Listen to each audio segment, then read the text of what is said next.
योगा ज्ञान जर्नी परिवार में आप सभी का स्वागत है। हरिओम सभी को। आज हम लोग पढ़ेंगे पैनक्रियाज के बारे में।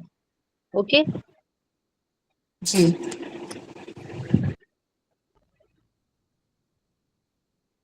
इससे पहले हम लोग एड्रिनल ग्लैंड के बारे में पढ़ चुके थे, थायराइड पैराथायराइड के बारे में पढ़ चुके हैं। ओके, और अब हम लोग आगे बढ़ेंगे और पैनक्रियाज ग्लैंड के बारे में पढ़ेंगे, जिसे हम लोग मिक्स्ड ग्लैंड के नाम से जानते हैं। और क्वेश्चन भी करेंगे, कंप्लीट हो जाएगा तो ठीक है। तो पैनक्रियाज डाइजेस्टिव सिस्टम में भी आप इसके बारे में ऑलरेडी पढ़ चुके हैं, लेकिन यहाँ पे हम लोग थोड़ा इसके बारे में डीपली पढ़ेंगे। ये जो है हमारा डाइजेस्टिव सिस्टम में एक्सोक्राइन के रूप में कार्य करता है, जहाँ पे आपके एंजाइम्स निकलते हैं। और अगर एंडोक्राइन के रूप में बात करेंगे तो आपके हार्मोन्स का स्राव होता है। तो हम लोग उसकी के बारे में देखेंगे कि इसे हम लोग मिक्स ग्लैंड के नाम से जानते हैं। ओके, पैनक्रियास को क्या बोलते हैं? Mixed gland.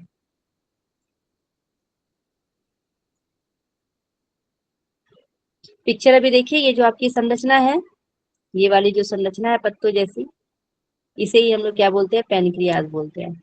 ओके, सबसे पहले तो यही ध्यान रखेंगे।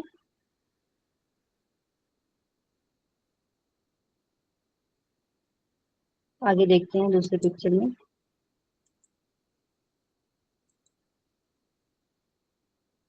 ये आपका स्टमक है, और यहाँ पे देखिए आपकी स्प्लीन वाला एरिया है। ये आपके ड्यूडेनम यानी कि छोटी आंत जो है, छोटी आंत का सबसे पहला वाला भाग जिसे ड्यूडेनम बोलते हैं, वहां से ये इस प्रकार निकलता है। ओके, ये जो ड्यूडेनम के साइड वाला भाग है उसे हम लोग हेड बोलते हैं, बीच वाले भाग को बॉडी बोलते हैं। स्प्लीन टाइप जो स्प्लीन के साइड है उसे हम लोग टेल बोलते हैं। ओके,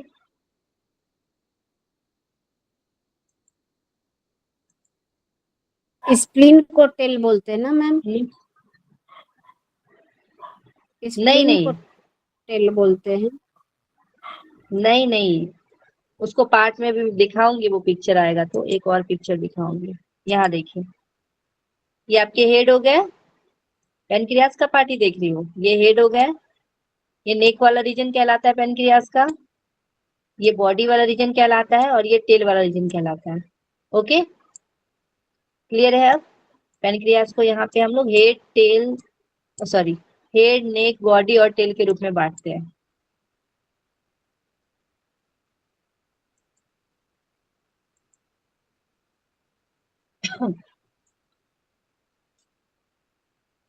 तो यहाँ पे आइलेट्स ऑफ लैंगरहैंस,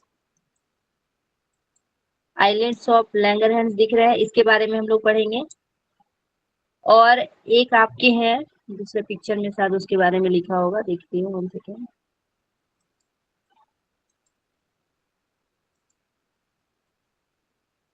ऐसी एसिनार सेल जो है, एक इसके बारे में पढ़ेंगे। ये दोनों से हम लोग पढ़ेंगे किससे एंजाइम्स का स्राव होता है और किससे हार्मोन का स्राव होता है। ठीक है, स्पेशली हम लोग इसी को देखेंगे।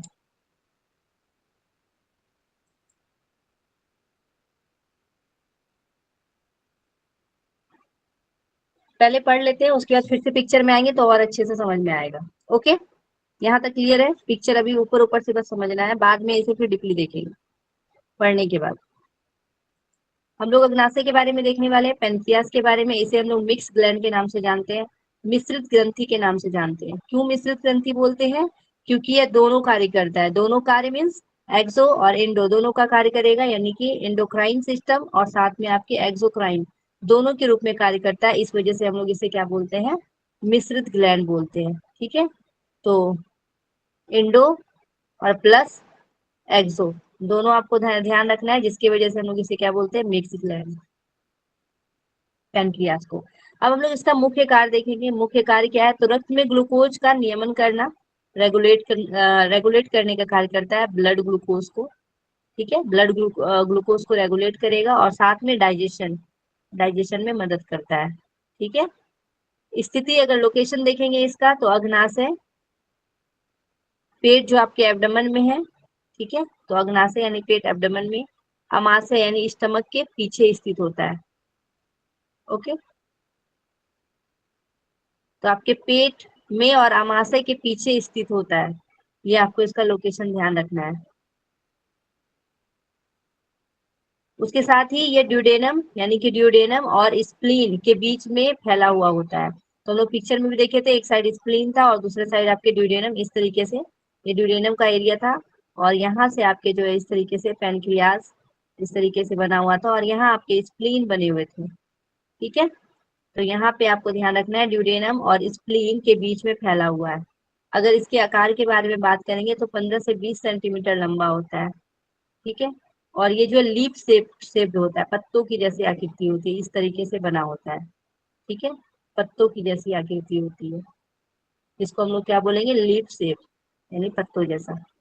ठीक है, ऐसे हमारा पत्ता होता है ना, ऐसे ही आपको ध्यान रखना है। तो ये आपके लीफ शेप्ड होता है, फिश शेप्ड भी बोल सकते हैं, मछली की जैसी भी संरचना भी बोल सकते हैं। ठीक है, लीफ शेप या फिर फिश शेप। ओके, तो मिक्स ग्लैंड क्यों बोलते हैं पता चल गया। एक्स1 इंडो के रूप में मुख्य कार्य क्या करेगा, तो रेगुलेट करेगा ब्लड ग्लूकोज को और साथ में आपके डाइजेशन में मदद करेगा। और इसकी स्थिति देखेंगे तो आपके एब्डोमेन में आमाशय के पीछे स्थित होता है और ड्यूडेनम और स्प्लीन के बीच में स्थित होता है। ओके, इसके आकार की बात करेंगे तो 15 से 20 सेंटीमीटर लंबा होता है। शेप्ड अगर देखेंगे तो लीफ और फिश शेप्ड याद रखेंगे।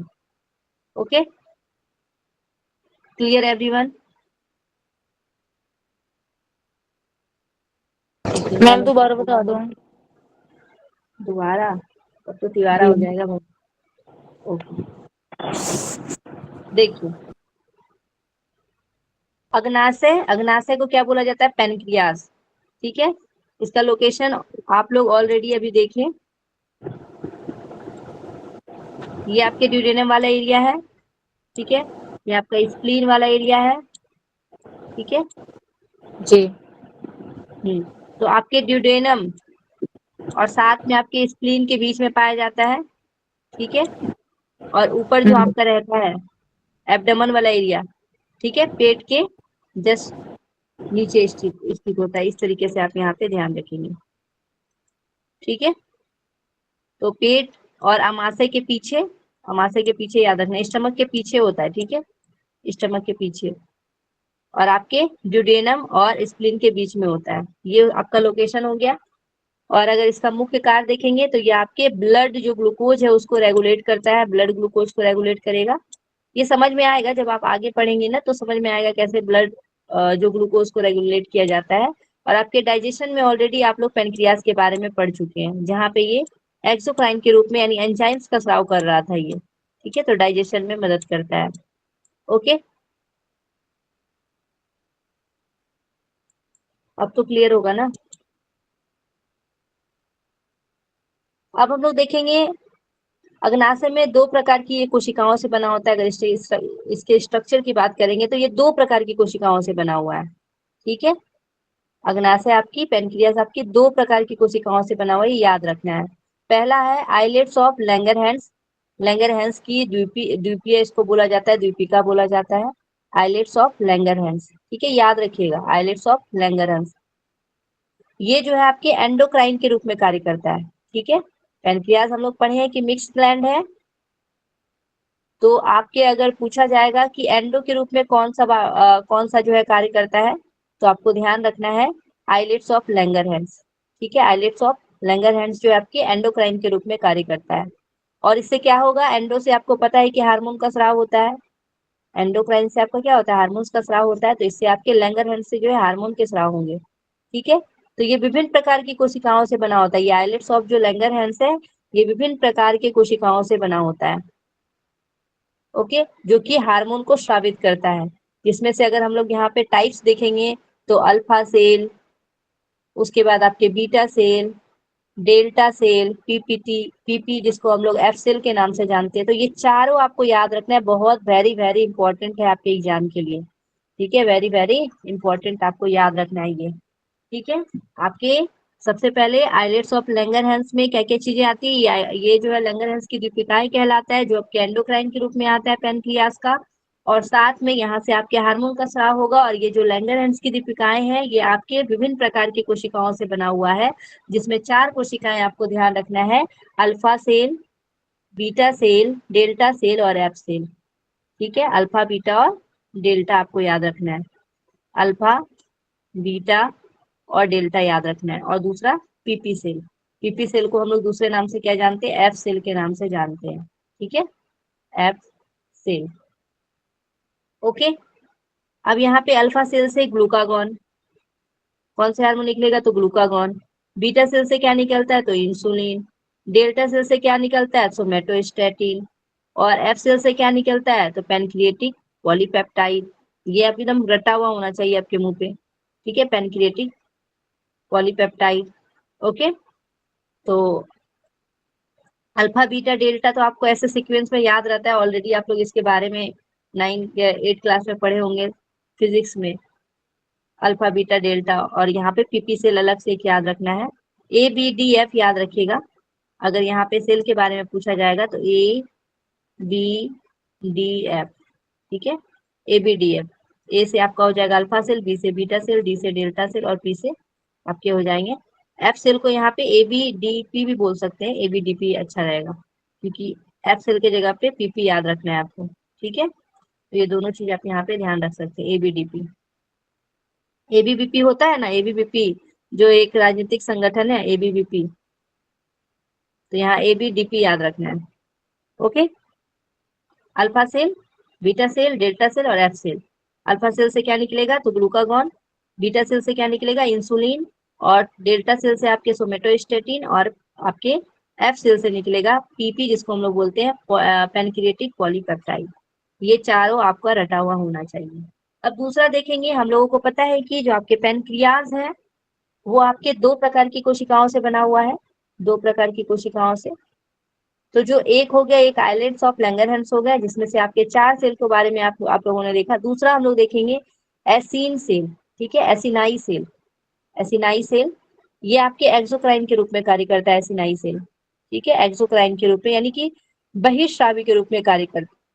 ओके, एक्सोक्राइन के रूप में कार्य करता है कौन, एसिनाई सेल। ये जो है आपके पाचक रस यानी कि पैनक्रिएटिक जूस, जो कि हम लोग पाचन तंत्र में ऑलरेडी पढ़ चुके हैं, तो पैनक्रिएटिक जूस बनाता है, जिससे कई पाचक एंजाइम्स होते हैं। तो बहुत सारे पाचक एंजाइम्स हमें देखने को मिलता है।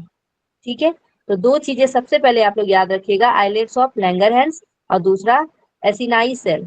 ठीक है, आइलैंड्स ऑफ लैंगरहैंस ये आपके एंडो के रूप में कार्य करेगा, और एसिनाई सेल जो है ये आपके एक्सो के रूप में कार्य करेगा। ओके, ये याद हुआ कि नहीं, बताइए, क्लियर है ये? ओके जोशना जी, बाकी लोग, आभा जी, मैना जी, प्रणति जी, अनु जी, प्रतिमा जी, लता जी, रजनी जी, प्रियंका जी, रुचि जी का माइक खुला है, प्रतिमा जी। ओके, आगे बढ़ते हैं हम लोग। अब हम लोग देखेंगे कि अग्नाशय का कार्य क्या है और किस प्रकार ये एंडोक्राइन के रूप में और एक्सोक्राइन के रूप में हार्मोन का स्राव करती है, तो क्या क्या उससे होता है, ये सारा चीजें भी हम लोग फंक्शन को देखेंगे। अग्नाशय का कार्य यानी कि फंक्शन ऑफ पेनक्रियाज। तो अंतःस्रावी कार्य के बारे में अगर देखेंगे, तो अंतःस्रावी कार्य के द्वारा जो है हार्मोन स्रावित होता है, एंडोक्राइन के रूप में हार्मोन का स्राव होता है, ऑलरेडी पता है आप लोगों को। तो यहाँ पे इंसुलिन, बीटा सेल से आपका क्या निकलता है, इंसुलिन निकलता है, इंसुलिन हार्मोन। ठीक है, बीटा सेल से आपके इंसुलिन हार्मोन निकलते हैं। अब यहाँ पे देखेंगे कि रक्त में जो है शर्करा को ये कम करता है। ठीक है, रक्त में ये क्या करता है, ग्लूकोज को यानी कि कम करेगा, और ग्लूकोज को ग्लाइकोजेन में बदलने में मदद करता है। ठीक है, ये ग्लूकोज को किसमें बदलेगा, तो ग्लाइकोजेन में बदलने में मदद करता है। हम लोग इससे पहले एक क्लास में जो है ग्लाइकोजन, ग्लाइकोजेनेसिस, ये सारा हम लोग पढ़े थे। और इसी प्रकार जब आपके शरीर में ग्लूकोज जब ज्यादा हो जाता है, तो वो ग्लाइकोजन के रूप में स्टोर रहता है आपकी बॉडी में, तो ये आपको ध्यान रखना है। उसके साथ ही फैट और प्रोटीन जो है ये मेटाबॉलिज्म को नियंत्रित करता है, तो फैट और प्रोटीन के मेटाबॉलिज्म को नियंत्रित करेगा। और रक्त में जो है ग्लूकोज को बढ़ाता है, तो रक्त में क्या करेगा, ग्लूकोज को बढ़ाएगा। ठीक है, उसके साथ ही ये जो है ग्लाइकोजन को ग्लाइकोज में बदलता है। ग्लाइकोजन को किसमें बदलेगा, ग्लाइकोज में। ठीक है, ग्लाइको एक सेकेंड, ग्लाइको नियोजेनेसिस जिसको हम लोग बोलते हैं। ठीक है, ग्लाइकोजेनोस जेनोलाइसिस, ग्लाइकोजेनोलाइसिस, जिसमें हम लोग क्या करते हैं, ग्लूकोज जो है आपके ग्लाइकोजन से जो है ग्लूकोज का निर्माण होता है। ये हम लोग देख चुके हैं पिछले क्लास में। ठीक है, और नई ग्लूकोज का निर्माण होता है, जिसे हम लोग क्या बोलते हैं, ग्लाइकोनियोजेनेसिस।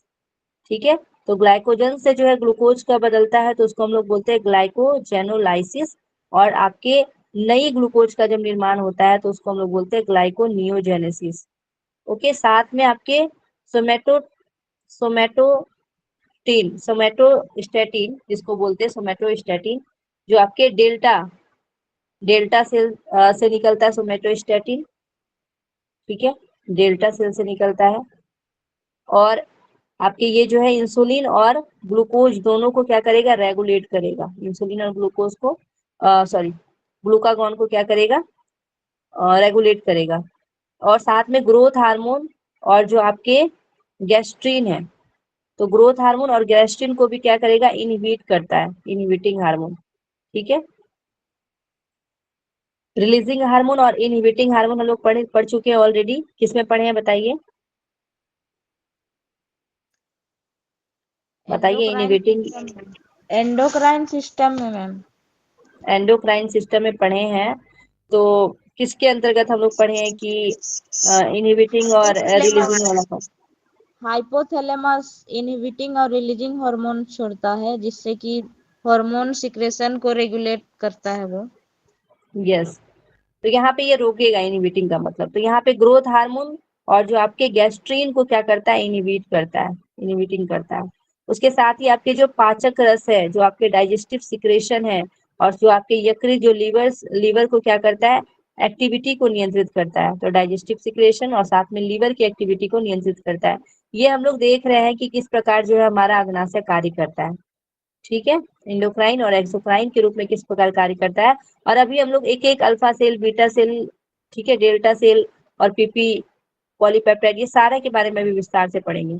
ओके, फिलहाल के लिए भी आपको यहाँ पे ध्यान रखना है कि आपके ग्लूकोज को कम करेगा, उसके साथ ही ग्लूकोज को ग्लूकागोन में बदलने में मदद करता है, फैट और प्रोटीन के मेटाबॉलिज्म को नियंत्रित करेगा, रक्त में शर्करा को भी बढ़ाता है, उसके साथ ही आपके ग्लूकागॉन को ग्लूकोज में बदलेगा, जिसको हम लोग क्या बोलते हैं, ग्लूकोजेनोलाइसिस बोलते हैं। उसके साथ ही नई ग्लूकोज का जब निर्माण होता है तो उसको ग्लूकोनियोजेनेसिस बोलते हैं।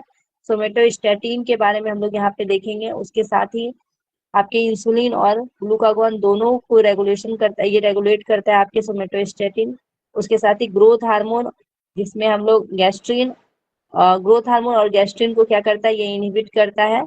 और आपके पाचक रस यानी कि डाइजेस्टिव जो सिक्रेशन है और आपके लीवर की एक्टिविटी को नियंत्रित करता है। ओके, ये हम लोग अंतस्रावी के रूप में कार्य देखें, लेकिन यहाँ पे डाइजेशन वाला ये आपका एक्सोक्राइन के रूप में होगा। अब हम लोग बहिर्स्रावी कार्य देखेंगे इसमें।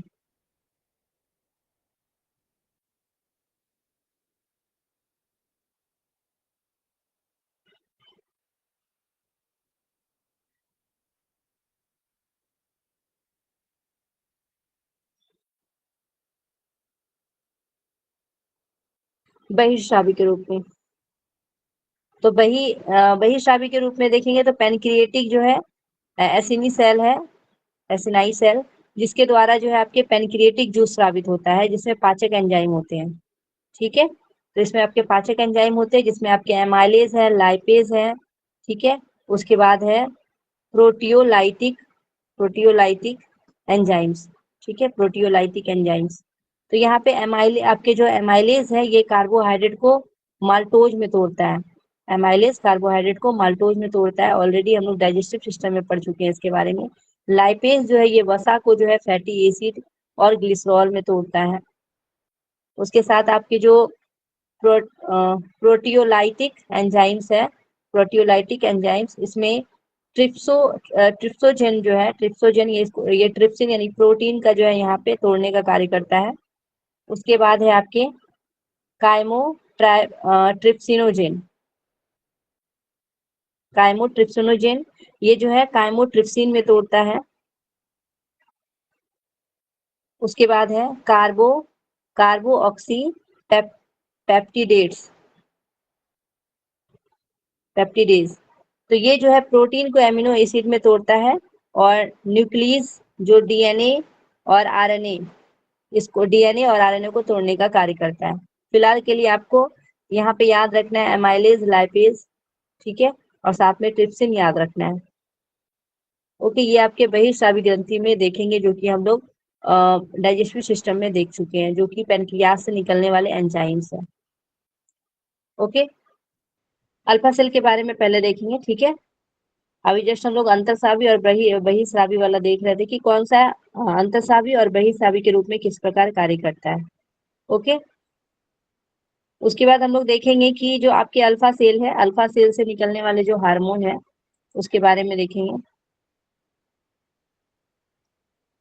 इसमें आपके ग्लूकागॉन अगर देखेंगे तो ग्लूकागॉन जो है आपके प्रतिशत में देखेंगे तो 20 से 25% जो है आइलेट्स में पाई जाती है। आइलेट्स ऑफ लैंगरहैंस है, जिसमें आपके एंडोक्राइन के रूप में जो है आपका पैनक्रियास कार्य करता है, उसमें से 20 से 25% जो है आपका ग्लूकागॉन जो है पाया जाता है आइलेट्स ऑफ लैंगरहैंस में।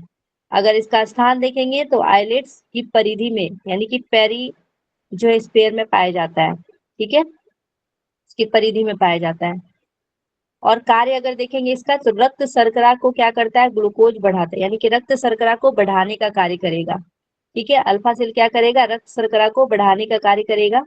उसके साथ ही लीवर में जो है ग्लाइकोजन को ग्लूकोज में तोड़ता है यहाँ पे, ठीक है। लीवर को में क्या करता है, ग्लाइकोजन को ग्लूकोज में तोड़ता है, जिसको हम लोग ग्लाइकोजेनोलाइसिस बोलते हैं। उसके साथ ही तीसरा ग्लाइकोनियोजेनेसिस, यानी कि नए ग्लूकोज का निर्माण एमिनो एसिड और फैट से करता है, ठीक है। हम लोग ऑलरेडी तीनों फंक्शन को हम लोग देख चुके हैं पिछले बहुत पहले, इसके बारे में मैं पढ़ाई हूँ आप लोगों को। उसके साथ ही हाइपोग्लाइकेमिया, यानी कि कम शुगर की स्थिति में शरीर को एनर्जी देने का कार्य करता है। कौन, तो अल्फा सेल आपको ध्यान रखना है, ठीक है। अल्फा सेल जिससे निकलने वाला हार्मोन क्या है, तो ग्लूकागॉन है। ये सबसे इंपॉर्टेंट है कि निकलने वाला हार्मोन कौन सा है, ठीक है। अल्फा सेल से क्या निकलेगा, ग्लूकागॉन निकलेगा। ग्लूकागॉन। और अगर देखेंगे तो क्या क्या कार्य करेगा, तो ब्लड ग्लूकोज को बढ़ाएगा, आपके जो लीवर में जो ग्लाइकोजन है उसको ग्लूकोज में तोड़ेगा, जिसको हम लोग क्या बोलेंगे, ग्लाइकोजेनोलाइसिस। उसके बाद ग्लाइकोनियोजेनेसिस, यानी कि नए ग्लूकोज को बनाएगा, किससे बनाएगा, तो एमिनो एसिड और फैट्स को तोड़कर। उसके साथ ही जो आपके हाइपोग्लाइसीमिया, यानी कम शुगर, जब कम शुगर की स्थिति रहेगी तो उस समय शरीर को एनर्जी देगा, ठीक है। हाइपोग्लाइसीमिया यानी कि कम शुगर की स्थिति में शरीर को एनर्जी देता है। ये आपको अल्फा सेल के बारे में ध्यान रखना है, ठीक है, अल्फा कोशिका। नेक्स्ट हम लोग देखेंगे बीटा सेल, जिसको हम लोग बीटा कोशिका बोलते हैं। इससे निकलने वाले हार्मोन क्या है, तो इंसुलिन, याद रखना है, इंसुलिन बीटा सेल से निकलता है इंसुलिन। प्रतिशत देखेंगे तो 60 से 70% सबसे अधिक स्थान लेता है ये आइलेट्स का, और ये आइलेट्स के बीचों बीच में पाया जाता है, सेंटर रीजन में पाया जाता है। फंक्शन देखेंगे तो ये रक्त शर्करा को कम करता है, ठीक है। बढ़ाने का काम कौन कर रहा था, बताइए, ग्लूकागॉन। तो ग्लूकागॉन बढ़ाता है, जबकि हमारा बीटा सेल यानी कि इंसुलिन जो है क्या करता है, वो आपके ब्लड ग्लूकोज को कम करता है, ठीक है। ये दोनों डिफरेंस आपको ध्यान रखना है। उसके साथ ही कोशिकाओं यानी कि सेल को जो है ग्लूकोज एब्जॉर्ब करने में मदद करता है, तो ग्लूकोज को एब्जॉर्ब करने में मदद करता है। और ग्लाइकोजेनेसिस यानी कि ग्लूकोज का ग्लाइकोजन इन लीवर मसल्स को जो है ये बढ़ाता है, ओके। तो यहाँ पे ग्लाइकोजेनेसिस यहाँ पे ध्यान रखना है, जिसमें ग्लूकोज जो है ग्लाइकोजन के रूप में आपके लीवर मसल्स में जो है ये उसमें क्या करता है, जमा करता है। उसके साथ ही फैट और प्रोटीन के मेटाबॉलिज्म को ये नियंत्रित करेगा, फैट और प्रोटीन के मेटाबॉलिज्म को नियंत्रित करेगा।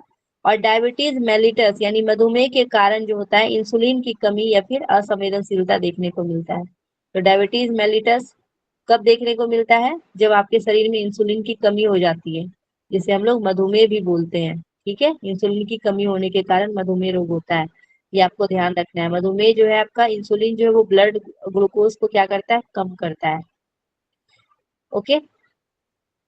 और इंसुलिन की कमी होगा तो कौन सा डिजीज देखने को मिलेगा, तो डायबिटीज मेलिटस देखने को मिलता है, ओके। इसमें अगर आपको जैसे कि कौन से हार्मोन निकल रहे हैं, ये अगर आपको याद रखने में दिक्कत होता है तो जैसे कि आपके सबसे पहले अल्फा सेल था, उसमें जो है आपको याद रखना है कि इसमें शुगर जो है यहाँ पे बढ़ाने वाला है alpha cell, alpha alpha cell जो है ये क्या करेगा, शुगर को बढ़ाने वाला है, तो इसको ऐड शुगर याद रखिएगा, ए से अल्फा, ए से ऐड शुगर, ठीक है, ऐड शुगर। उसके बाद हम लोग देख रहे हैं बीटा के बारे में, बीटा सेल के बारे में। तो बीटा से क्या याद रखना है, बीटा सेल, तो ये जो है आपके शुगर को घटाने वाला है, तो यहाँ पे लिखिएगा bring down sugar, bring down sugar, ठीक है। तो अल्फा सेल ये शुगर को ऐड करेगा, तो ऐड शुगर यानी कि शुगर को बढ़ाने वाला है। बीटा सेल जो कि आपकी इंसुलिन जो है ये क्या करता है, तो आपके ब्लड से ग्लूकोज को कम करता है, यानी कि ब्रिंग डाउन शुगर याद रखना है। इससे क्या होगा, आपको ध्यान रहेगा कि किससे शुगर बढ़ रहा है और किसमें शुगर घट रहा है, ठीक है। ये दोनों क्लियर है। चलिए आगे देखते हैं। आगे डेल्टा सेल को देखेंगे, जिसमें हम लोग डेल्टा कोशिका बोलते हैं, शॉर्ट में आप इसको इस तरीके से लिख सकते हैं डेल्टा सेल को। इसमें जो है सोमेटोस्टैटिन हार्मोन निकलता है, डेल्टा सेल से याद रखना है, सोमेटोस्टैटिन हार्मोन निकलेगा, ठीक है, सोमेटोस्टैटिन हार्मोन। और साथ में इसका कार्य अगर देखेंगे, सबसे पहले प्रतिशत देख लेते हैं, ये 5 से 10% तक जो है देखने को मिलता है आइलैंड्स ऑफ लैंगरहैंस में, 5 से 10%। फंक्शन अगर इसका देखेंगे तो ये आपके इंसुलिन और ग्लूकागॉन, इंसुलिन और ग्लूकागॉन दोनों की सिक्रेशन को नियंत्रित करता है, ठीक है। तो नियंत्रित करने का क्या कार्य करेगा, इनहिबिट करने का कार्य करेगा, कौन करेगा, तो सोमेटोस्टैटिन करेगा। उसके साथ ही ग्रोथ हार्मोन, जो ग्रोथ हार्मोन है, ग्रोथ हार्मोन की सिक्रेशन को भी ये रोकता है, तो इसको भी रोकने का कार्य करेगा।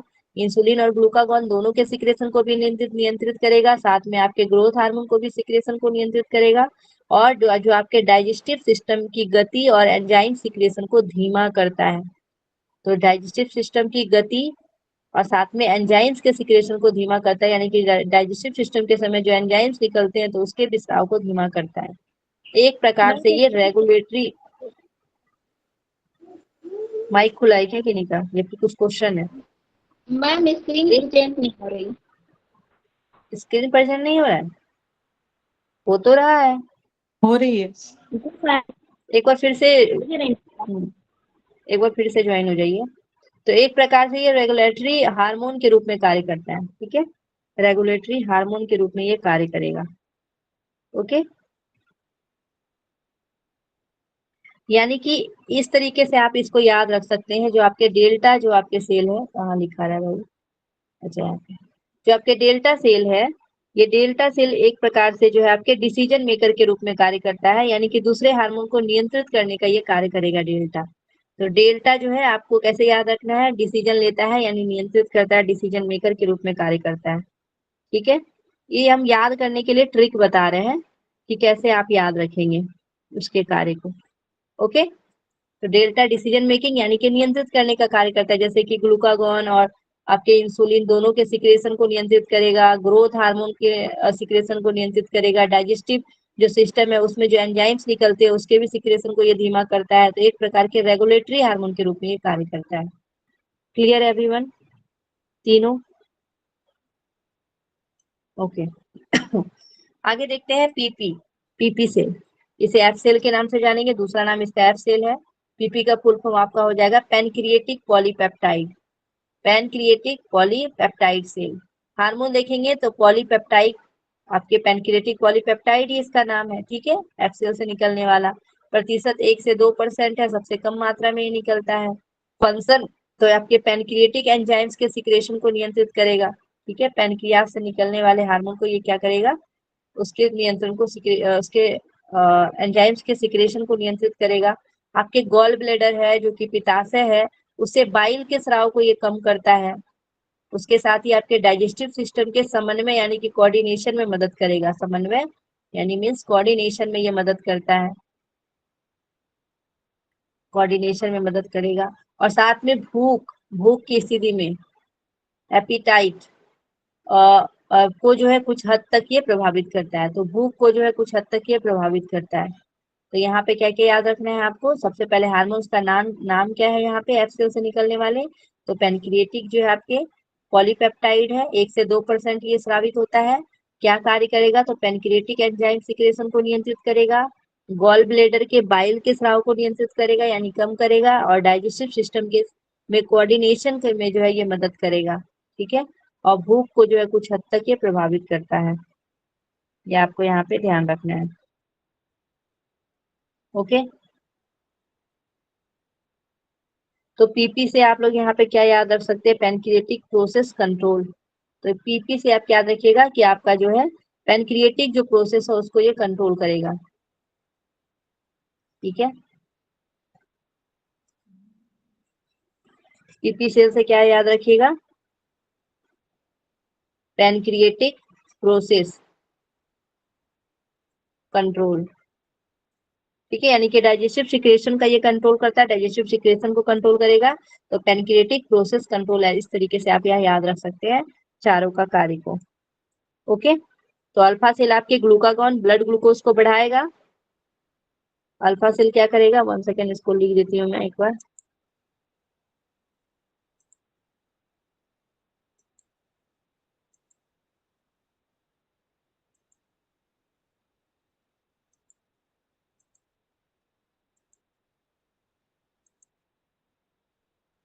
इसको शॉर्ट में लिख लीजिए आप लोग भी।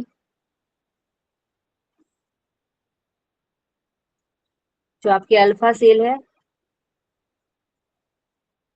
अल्फा सेल ये क्या करेगा, तो ग्लूकेगॉन ब्लड, ग्लूकागॉन जो है ये ब्लड शुगर को क्या करेगा, बढ़ाएगा, ब्लड ग्लूकोज को। मैम कम करेगा ना, कम बताए थे। बीटा ना बढ़ाता है जो इंसुलिन होता है। बढ़ाने का ही तो बात की है ना, बढ़ाने का ही बात नहीं, कर रहे हैं। ये अल्फा में तो कम बोले अल्फा थे। अल्फा बढ़ाता है, अच्छा, दिखा देती हूँ स्लाइड में, देखिए रक्त शर्करा को बढ़ाती है, दिखा ये वाला, रक्त शर्करा को बढ़ाती है। ठीक है, अल्फा सेल क्लियर हुआ, हाँ हाँ ठीक है। इसलिए बोले कंफ्यूजन नहीं रखना है। तो यहाँ पे याद रखा क्या, यहाँ पे जो ग्लूकागॉन है आपके क्या करेगा, तो ब्लड शुगर को क्या करेगा, ब्लड ग्लूकोज को क्या करेगा, बढ़ाएगा। ठीक है, ग्लूकागॉन अच्छे से लिख लीजिएगा, ग्लूकागॉन। दूसरा देखेंगे हम लोग बीटा सेल के बारे में। बीटा सेल से क्या आपका निकलता है, इंसुलिन।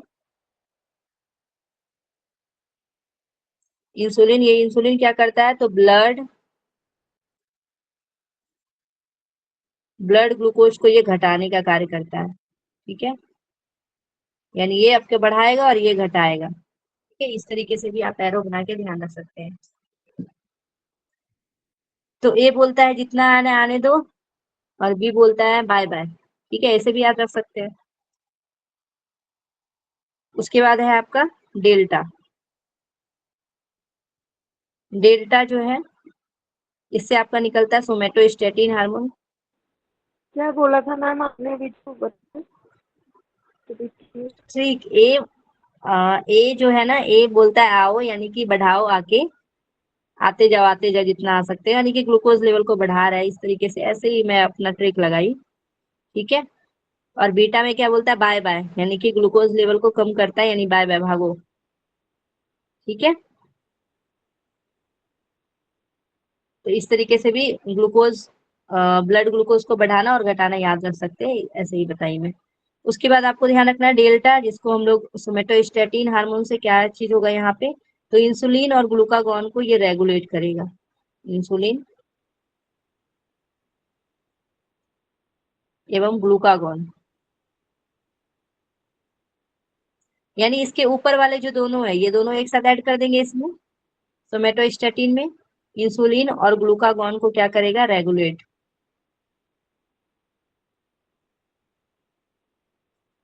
करने का कार्य करेगा। तीसरा हम लोग देखेंगे पीपी, जिसे हम लोग क्या बोलते हैं, एफ सेल के नाम से जानते हैं, एफ सेल, जिसे आपका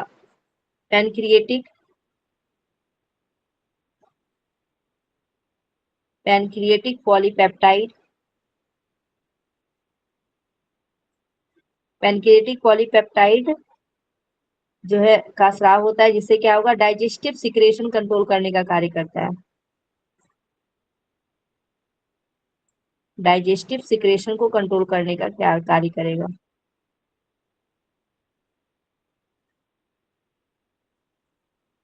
ओके, तो इस तरीके से चारों आपको लिख के याद रखना है, अल्फा, बीटा और डेल्टा और पीपी। अल्फा से ग्लूकागॉन निकलेगा, बीटा से इंसुलिन निकलेगा और डेल्टा से आपका सोमेटोस्टेटिन निकलेगा, पीपी से पैनक्रिएटिक पॉलीपेप्टाइड निकलेगा। एजी, बीआई, डीएस, पीपी। ठीक है, आपको इसके याद भी रखना है कि कौन कौन से हार्मोन का विस्राव हो रहा है ना, ये भी तो याद रखना है ना। तो ए से जी, यानी एजी बोलते हैं ना, एजी, बीआई। ठीक है, पहला एजी, ए से हो गया, ए से आपका अल्फा और जी से हो गया आपका ग्लूकागॉन, बीआई से हो गया, बी से बीटा और आई से हो गया इंसुलिन, डीएस से हो गया, डी से डेल्टा और एस से हो जाएगा सोमेटोस्टेटिन। ठीक है, और पी से आपका, पीपी से क्या हो गया, तो पी से पैनक्रिएटिक पॉलीपेप्टाइड। ठीक है, दो चीजें हम लोग को यहाँ पे याद रखना है, एक तो कौन सा हार्मोन निकलता है, दूसरा इसका कार्य क्या है। ठीक है, याद हो गया दोनों चीज।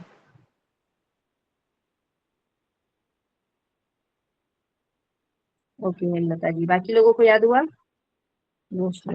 ये इंपॉर्टेंट है, एग्जाम के लिए बहुत ज्यादा इंपॉर्टेंट है, बहुत बार क्वेश्चन आए हुए इससे, और इससे क्वेश्चन कम होने वाले नहीं है, जहां तक पूछे ही जाएंगे। मैम एक बार ये बताइए, एजी और बीडी क्या है, बीआई क्या है, एक बार फिर से बता दीजिए। अल्फा सेल से कौन सा हार्मोन निकला, ग्लूकागॉन। ठीक है, एजी हो गया।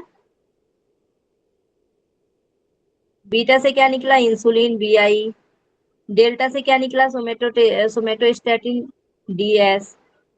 पीपी से क्या निकला, यानी कि एफ सेल से क्या निकला, तो एफ सेल से आपके पैनक्रिएटिक पॉलीपेप्टाइड। यहाँ पे आप ये भी लिख सकते हैं, पीएफ भी लिख सकते हैं। ठीक है, एफ एफ पी लिख दीजिए यहाँ पे, एफ पी, एफ पीपी। ठीक है, एफ पीपी, तो एफ सेल याद रहेगा और एफ सेल से आपका पैनक्रिएटिक पॉलीपेप्टाइड निकलेगा। ठीक है ये ज्यादा बेटर रहेगा।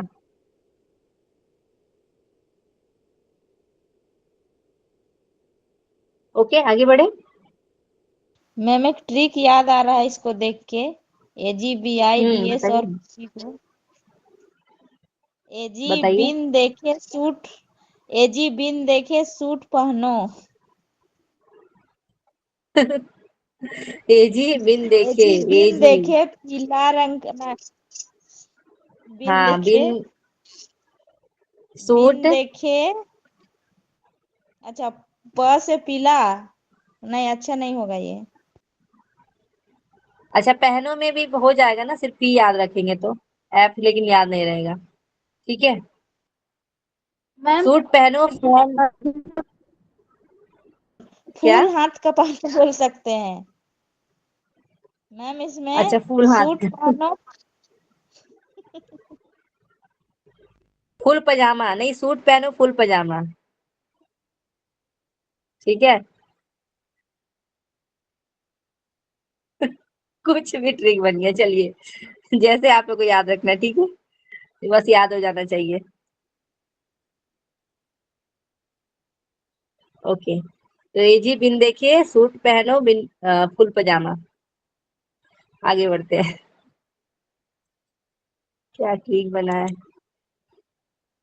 तो यहाँ पे अल्फा सेल से आपका क्या हो जाएगा, ग्लूकागॉन निकलेगा, जिससे आपका रक्त शर्करा बढ़ता है, और बीटा सेल से आपके इंसुलिन का स्राव होगा, रक्त शर्करा कम करना, और डेल्टा सेल जो है ये आपके सोमेटोस्टेटिन का स्राव होता है, जो कि आपके हार्मोन्स को रेगुलेट करता है, और आपके पीपी सेल जो है ये आपके पैनक्रिएटिक पॉलीपेप्टाइड को स्रावित करता है, जो कि जिससे कि आपका डाइजेस्टिव और लीवर फंक्शन को ये कंट्रोल करेगा, और जो आपके एसनी सेल जो है, जो कि आपके एंजाइम्स में आपके एमाइलेज, लाइपेज, ठीक है, प्रोप्टेस, और साथ में आपके न्यूक्लियस, इसके पाचन में मदद करता है। क्लियर हो गया आपका। पैनक्रियाज मिक्स ग्लैंड के बारे में हम लोग पढ़ चुके हैं, अब हम लोग देखने वाले हैं गोनाड सेल के बारे में। ठीक है, गोनाड सेल, गोनाड सेल में आपके टेस्टिस आएंगे और आपके ओवरी आएंगे। ठीक है, टेस्टिस एंड ओवरी। आपके मेल में क्या देखने को मिलेगा, तो मेल में आपके होंगे टेस्टिस और फीमेल में जो है ओवरी देखने को मिलेगा। पिक्चर भी आप यहाँ पे ध्यान रखें, ठीक है, टेस्टिस और ये आपके ओवरी। ये जो दो है ये आपके मेन क्या है, रिप्रोडक्टिव जो ग्लैंड है, ठीक है, तो रिप्रोडक्टिव ग्लैंड के अंतर्गत ये आएगा। और ये रिप्रोडक्टिव सेल जो है प्रोड्यूस करता है, जिसको हम लोग गैमेट्स भी बोलते हैं। मेल गोनाड्स को हम लोग टेस्टिस बोलते हैं और फीमेल गोनाड्स को क्या बोलते हैं, ओवरीज बोलते हैं, ठीक है। ये चीजें यहाँ पे लिखी गई हैं। तो सेक्स ग्लैंड भी बोलेंगे, रिप्रोडक्टिव ग्लैंड्स भी बोलेंगे हम लोग, ठीक है। गोनाड सेल को दो नाम से जानेंगे, एक तो सेक्स ग्लैंड के नाम ग्लैंड भी बोल सकते हैं आप, और दूसरा आप क्या बोल सकते हैं, रिप्रोडक्टिव ग्लैंड्स भी बोल सकते हैं, ओके। यहाँ पे और भी अच्छे से पिक्चर आप देख सकते हैं, female reproductive cell and male. तो ओवम ये आपके हैं और ये आपके नीचे वाले जो है स्पर्म है, मेल रिप्रोडक्टिव सेल, ठीक है।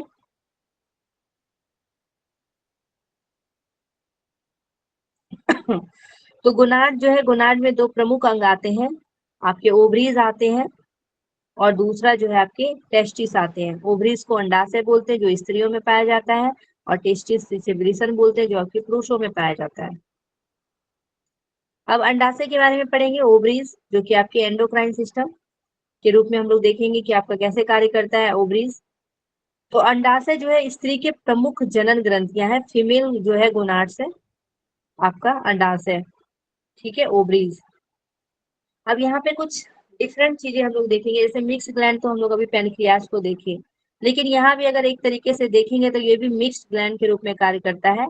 यानी अंडाणु जो है ओवा का जो निर्माण करता है वो आपका एक्सोक्राइन के रूप में कार्य करता है। ओवा यानी एग्स का जो निर्माण होता है वो आपके एक्सोक्राइन के रूप में होता है, और जो आपके हार्मोन्स का स्रावन होता है आपके अंडाशय से, जो कि एंडोक्राइन के रूप में फंक्शन करता है, ठीक है। इस तरीके से थोड़ा सा अलग तरीके से इसको याद रखिएगा, ओके। ओवा का जब निर्माण होगा तो वो एक्सोक्राइन के रूप में कार्य करेगा, जब हार्मोन इससे स्रावित होगा तो वो एंडोक्राइन के रूप में कार्य करेगा, ओके। उसके बाद स्थिति देखेंगे, लोकेशन आपके ओवरीज की स्थिति क्या है, तो आपके ओवरीज जो है स्त्रियों की श्रोणि गुहा यानी कि पेल्विक कैविटी में गर्भाशय यानी कि यूट्रस के दोनों ओर स्थित होता है, ठीक है। तो यूट्रस के दोनों साइड में ये स्थित होता है, आप पिक्चर में देख सकते हैं। अच्छा यहाँ पे वो पिक्चर नहीं है, दूसरा डालना होगा, ठीक है। तो यहाँ पे आपको यहाँ पे क्या ध्यान रखना है कि आपके पेल्विक जो कैविटी है, पेल्विक कैविटी में गर्भाशय के जो है दोनों और स्थित होता है ये। उसके साथ ही अंडाशय से स्रावित हार्मोन, अब अंडाशय से कौन से हार्मोन का स्राव होगा, तो आपको ध्यान रखना है एस्ट्रोजन, ठीक है, एस्ट्रोजन हार्मोन। उसके बाद और क्या चीज का स्राव होगा एस्ट्रोजन के अलावा, तो प्रोजेस्टेरोन। ओवरी से क्या कौन कौन से हार्मोन निकलेंगे, अब तो आपके यहाँ पे प्रोजेस्टेरोन याद रखना है और एस्ट्रोजन याद रखना है, ठीक है, एस्ट्रोजन और प्रोजेस्टेरोन। तो एस्ट्रोजन के बारे में भी हम लोग देखेंगे, स्त्री लक्षणों यानी कि जो फीमेल सेकेंडरी सेक्सुअल कैरेक्टर्स होता है उसका विकास करता है, ठीक है, फीमेल के सेकेंडरी सेक्सुअल कैरेक्टर्स का विकास करता है। जब हम लोग 12 से 14 साल के एज में रहते हैं तो उस समय ये देखने को मिलता है, ठीक है, स्त्री के लक्षणों यानी कि मेल सेकेंडरी सेक्सुअल कैरेक्टर का विकास, यानी स्तन का विकास होगा, ब्रेस्ट डेवलपमेंट होगा, मासिक धर्म हो जाएगा, ठीक है, मेंस्ट्रुअल साइकिल शुरू हो जाएगा, और गर्भाशय की परत यानी कि इंडो जो आपके इंडोमेट्रियम है वो मोटा उसको करने का कार्य करने लगता है, और उसके बाद हड्डियों को मजबूत बनाने का कार्य करता है, ठीक है। तो ये जो सेक्सुअल जो सेकेंडरी आपके लक्षण है वो आपके दिखने लगते हैं जब आपके एस्ट्रोजन का जब स्राव होता है, तो उससे जो है महिलाओं का उस समय विकास होता है, जो आपके 12 से 14 साल के बीच में देखने को मिलता है, एज के बीच में, यहाँ पे आपके ब्रेस्ट डेवलपमेंट, आपके मेंस्ट्रुएशन साइकिल, और साथ में जो है गर्भाशय की परत यानी कि इंडोमेट्रियम जो है वो मोटा होने लगता है, और साथ में हड्डियां को भी मजबूत बनाता है, ठीक है। तो एस्ट्रोजन आपको ध्यान रखना है कि किसके लिए रिस्पॉन्सिबल है एस्ट्रोजन, ठीक है, फीमेल सेकेंडरी सेक्सुअल कैरेक्टर के लिए। प्रोजेस्टेरोन देखेंगे, तो प्रोजेस्टेरोन किसके लिए रिस्पॉन्सिबल है ये देखते हैं। तो ये आपके गर्भधारण यानी कि प्रेगनेंसी के लिए जो ये आपको तैयार करता है, ठीक है, प्रोजेस्टेरोन। तो प्रेगनेंसी के लिए जो है गर्भाशय को ये गर्भाशय को क्या करता है, तैयार करता है और गर्भावस्था में भ्रूण को सुरक्षित रखने में मदद करता है। तो ये आपके गर्भाशय को तैयार करेगा और आपके गर्भाशय में जो भ्रूण को जो है सुरक्षित रखने में मदद करता है और आपके जो मेंस्ट्रुअल जो साइकिल है उसको नियंत्रित करेगा। तो नियंत्रित करने का कार्य करता है प्रोजेस्टेरोन।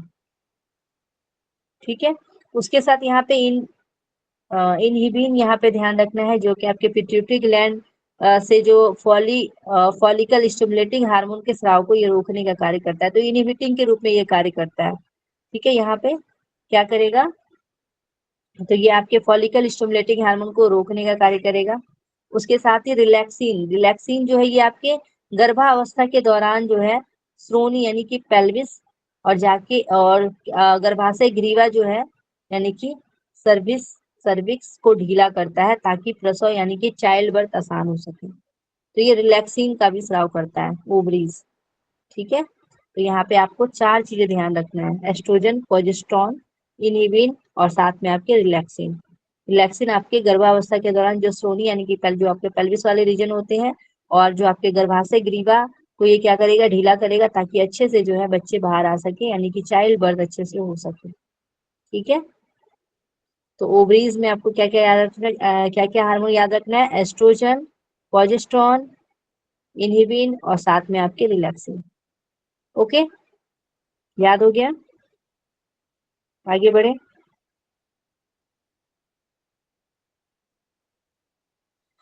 अब देखेंगे इससे संबंधित जो होने वाले रोग हैं, कौन कौन से रोग हो जाएंगे, अंडाशय से संबंधित रोग कौन कौन से होंगे। तो डिसीज अगर हम लोग देखेंगे ओवरी में, ठीक है, तो आपके पीसीओएस के नाम से जानते हैं, पीसीओएस पॉलीसिस्टिक ओवरी सिंड्रोम जिसको हम लोग बोलते हैं, पॉलीसिस्टिक ओवरी सिंड्रोम, ये आपके अंडाशय से संबंधित जो है डिजीज है PCOS, polycystic ovary syndrome. Hormone में असंतुलन जब होता है तब ये देखने को मिलता है। इससे क्या होता है, आपके मासिक धर्म में गड़बड़ी हो जाता है, वजन बढ़ने लगता है, बांझपन देखने को मिलता है। ठीक है, और साथ में आपके ओवरियन कैंसर भी देखने को मिलेगा, अंडाशय कैंसर भी देखने को मिलता है। ठीक है, तो गंभीर रोग जो कि प्रजनन क्षमता और जीवन को प्रभावित करता है, ये बांझपन, ठीक है, जीवन क्षमता को भी ये आपके प्रभावित करेगा। तो ये ध्यान रखना है आपको।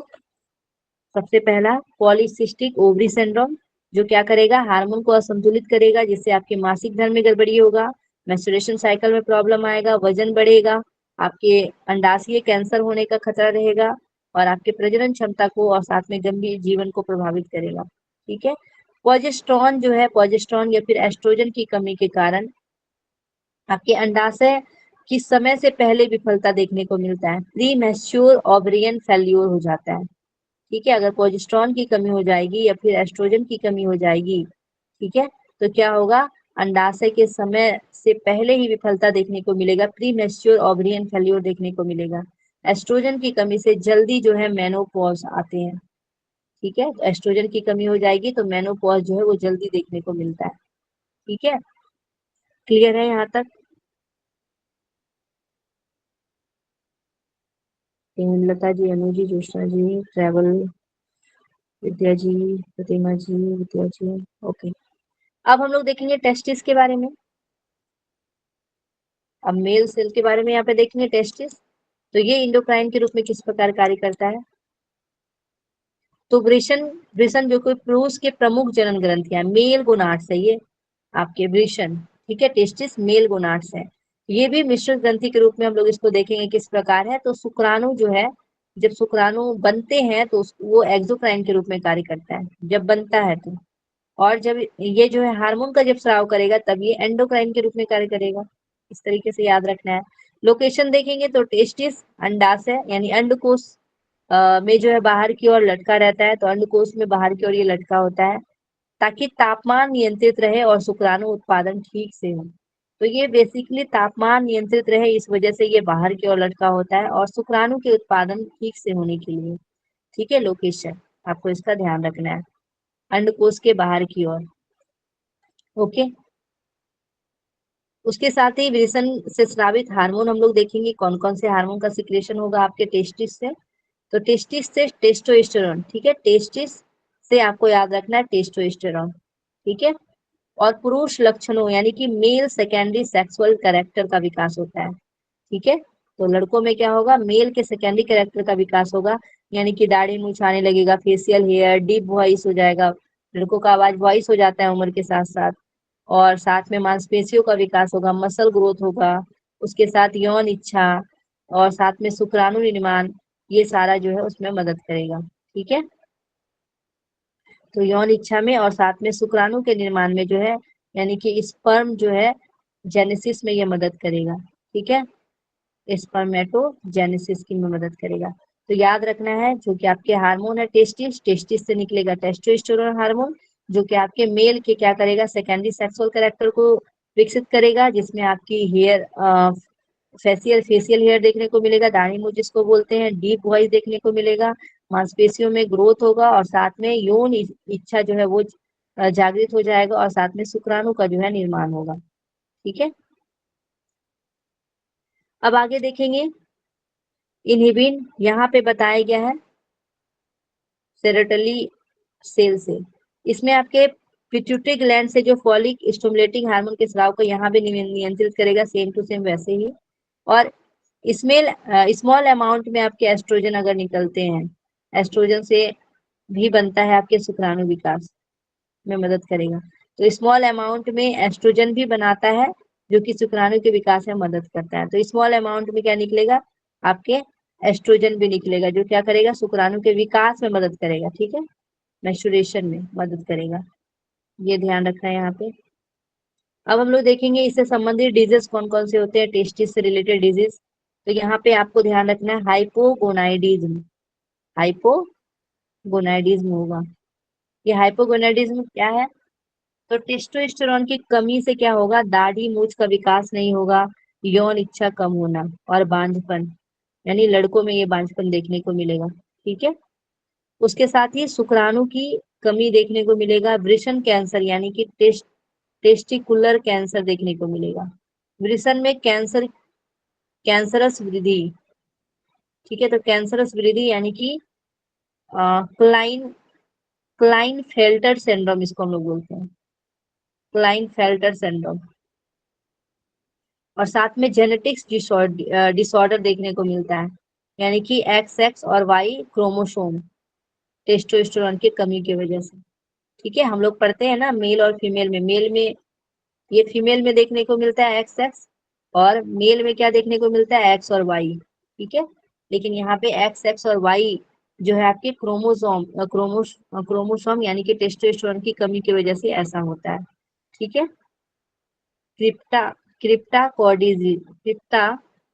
क्रिप्टाक्रिडिज्म यानी वृषण का अंडकोश में न उतरना, तो वृषण अंडकोश में नहीं उतर पाना, ये भी देखने को मिलता है। ठीक है, तो ये सारी जो है डिजीज को ध्यान रखना है। पहला आपको याद रखना है हाइपोगोनाइडिज्म, उसके साथ ही टेस्टोस्टेरोन की कमी होगी तो दाढ़ी मूंछ नहीं आएगा, यौन इच्छा की कम हो नहीं रहेगा, शुक्राणु उत्पादन में जो है कमी देखने को मिलेगा, यूरिशन कैंसर देखने को मिलेगा, क्लाइनल फेल्टर सिंड्रोम देखने को मिलेगा, और जो जेनेटिक सिंड्रोम है जिसमें आपके क्रोमोसोम XXY वाले होंगे जिस टेस्टोस्टेरोन की कमी से, और क्रिप्टाक्रिडिज्म यानी कि आपके वृषण का अंडकोश में न उतरने को बोलते हैं। ठीक है, हम लोग इससे पहले जो पढ़ रहे थे, आप लोग का एक चीज छूट गया है यहाँ पे, पैनक्रिएटिक जो हम लोग पैनक्रियास जो देख रहे थे, उसमें आप लोगों का कौन कौन सा डिजीज होता है ये तो पढ़े ही नहीं हम लोग। ठीक है, बस इतना ही पढ़ के निकल गए, ये थोड़ा सा बचा हुआ तुरंत हो जाएगा। तो अग्नाशय से संबंधित रोग हम लोग देख लेते हैं। ठीक है, पैनक्रियास से रिलेटेड जो आपके डिजीज है वो देख लेते हैं। ओके, उधर वाला कंप्लीट हो चुका है आपका। तो अग्नाशय से संबंधित रोग देखेंगे तो हार्मोन की कमी या गड़बड़ी, यानी इंसुलिन की कमी होने से क्या होगा, इंसुलिन की कमी होने से डायबिटीज मेलिटस देखने को मिलेगा, मधुमेह। ठीक है, इंसुलिन की कमी होगी तो मधुमेह, रक्त में शर्करा जो है बढ़ जाता है, हाइपर ग्लाइसेमिया देखने को मिलेगा, बार बार जो है पेशाब आना, इसको पॉलीयूरिया बोलते हैं, एग्जाम में क्वेश्चन पूछा गया, पॉलीयूरिया का मतलब बार बार पेशाब आना, ज्यादा प्यास लगना, पॉलीडिप्सिया, ये भी पूछा गया, पॉलीडिप्सिया ज्यादा प्यास लगना। वजन घटना, ठीक है, वजन कम होना और कमजोरी होना। इंसुलिन की ये सब क्या है, कमी से होने वाले। डायबिटीज मेलिटस, मधुमेह का जो रोग होता है, तो इसमें आपके रक्त शर्करा बढ़ जाते हैं। उसके साथ ही आपके बार बार जो है आपको पॉलीयूरिया देखने को मिलता है, पॉलीडिप्सिया देखने को मिलता है, वजन जो है घटने लगता है, ये सारा चीज देखने को मिलता है। अब इंसुलिन की अधिकता होगी तो क्या होगा, हाइपोग्लाइसीमिया होगा, ठीक है, हाइपोग्लाइसीमिया। इसमें क्या होगा, कमजोरी, चक्कर आना, बेहोशी, उसके बाद दौड़े पड़ना। और ये आपको ध्यान रखना है इंसुलिन की अधिकता से। अब ग्लूकागॉन की अधिकता से देखेंगे, ग्लूकागॉन की अधिकता से यहाँ पे क्या होगा, हाइपरग्लाइसीमिया, हाइपरग्लाइसीमिया देखने को मिलेगा। ये हाइपो वाले कहाँ देखने को मिल रहा है, तो इंसुलिन की अधिकता से, याद रखिएगा दोनों में थोड़ा सा डिफरेंट है, ठीक है। यहाँ हाइपो लिखा हुआ है, हाइपो, और यहाँ पे हाइपर ग्लाइसीमिया है। हाइपरग्लाइसीमिया ग्लूकागॉन की अधिकता से होता है, ग्लूकोज का बढ़ना, ठीक है, और ग्लूकोज का घटना, उसको क्या बोलेंगे, इंसुलिन की अधिकता से क्या होगा, तो हाइपोग्लाइसीमिया होगा, ठीक है। और जबकि ग्लूकोज की अधिकता से क्या होगा, ग्लूकागॉन की अधिकता से, तो आपको याद रखना है हाइपरग्लाइसीमिया। सोमेटोस्टेटिन की अधिकता से क्या होगा, ग्रोथ हार्मोन इनहिबिटेशन और डाइजेस्टिव इशू देखने को मिलेगा, ठीक है, ग्रोथ हार्मोन इनहिबिटेशन और डाइजेस्टिव इशू देखने को मिलेगा। उसी प्रकार पाचन एंजाइम से संबंधित रोग देखेंगे, पाचन एंजाइम से संबंधित रोग एक्सोक्राइन डिसऑर्डर के रूप में हम लोग देखते हैं। तो यहाँ पे आपके जो अग्नाशयी जो शोथ है, इसमें जो है आपके अग्नाशयी शोथ देखने को मिलेगा, पैनक्रिएटाइटिस आइटिस, ठीक है, पैनक्रिएटाइटिस। तो यहाँ पे पैनक्रियाज में सूजन होता है, आइटिस किसी भी चीज में लगा हुआ है तो इसका मतलब क्या होता है, इन्फ्लामेशन यानी कि सूजन, ठीक है, याद रखिएगा। जहां भी आइटिस अगर लास्ट में लगा रहेगा तो आपको याद रखना है कि सूजन हो गया यानी कि इन्फ्लामेशन हो जाएगा, ठीक है। और इसके कारण जो है एंजाइम्स खुद जो है पैनक्रियाज को पचाने लगता है। तो यहाँ पे एंजाइम्स जो है खुद जो है पैनक्रियाज को पचाने लगता है।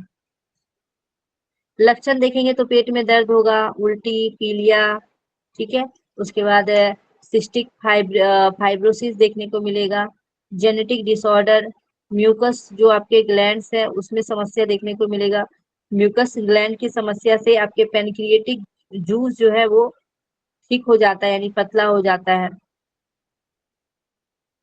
उसके साथ ही पाचन में कठिनाइयां देखने को मिलेगा, पैनक्रिएटिक कैंसर देखने को मिलता है, अग्नाशय कैंसर, और गंभीर और साथ में आपके लाइफ जो है थ्रेटनिंग रोग देखने को मिलेगा। ज्यादातर आपके हेड ऑफ पैनक्रियाज में होता है ये, ठीक है, अग्नाशय की विफलता। और जब पर्याप्त डाइजेस्टिव एंजाइम नहीं बनते तब देखने को मिलता है। परिणाम में क्या होगा, तो कुपोषण, वजन कम होगा और दस्त होगा, ठीक है। तो ये आपके पाचन एंजाइम से संबंधित रोग जो है यहाँ पे बताया गया है। अब हो गया आपका क्लियर, ठीक है, पैनक्रियाज और गोनाड सेल आपका क्लियर हुआ, बताइए।